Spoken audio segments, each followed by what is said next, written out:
Been in the field since 2007. My initiation in the field was starting a group called the International Cellular Medicine Society. It was a group of about 7 doctors in the United States who wanted a professional nonprofit association to develop standards for cell-based medicine.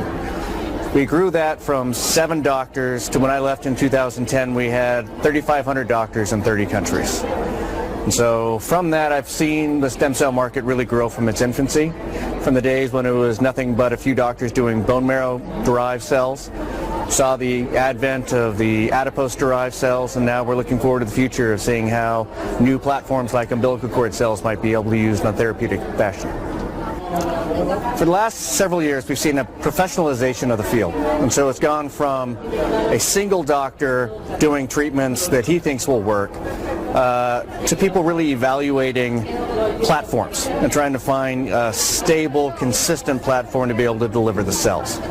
And so I think we're going to see that much more. I think we'll see the growth of networks in which there will be a quality controlled, quality assessed kit of some kind or platform for the cell processing that's going to be sent out to a group of doctors, and I think that's going to help standardize. Because right now when you have doctors doing things slightly different in every single location, it's almost impossible to collect data.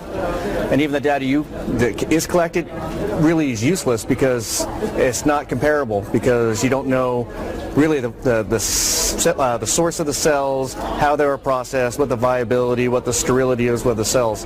So I think as we move forward, we're going to start seeing that that'll become a bigger deal. And once we sort of have this established platform, then we'll see the collection of data, which is really going to help show people that what the outcome and what the safety profile of these treatments really is.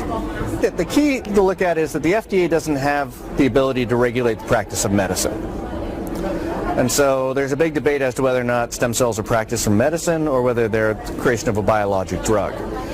The FDA is a regulatory agency, but they're not a legislative agency, so they can't really establish what you can't do.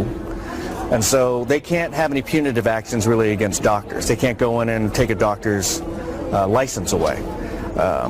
Only the state medical boards can do that. And so I think the bigger issue in the United States is how active are the state medical boards going to be? Are the state medical boards going to become much more engaged with how the doctors are practicing medicine? Are the state medical boards going to be investigating doctors who are performing stem cell treatments?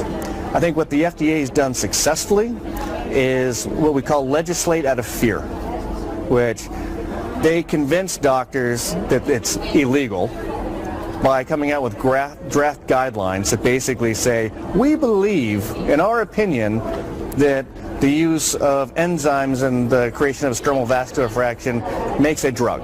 They don't actually say it is a drug. They say that in their current thinking it may be.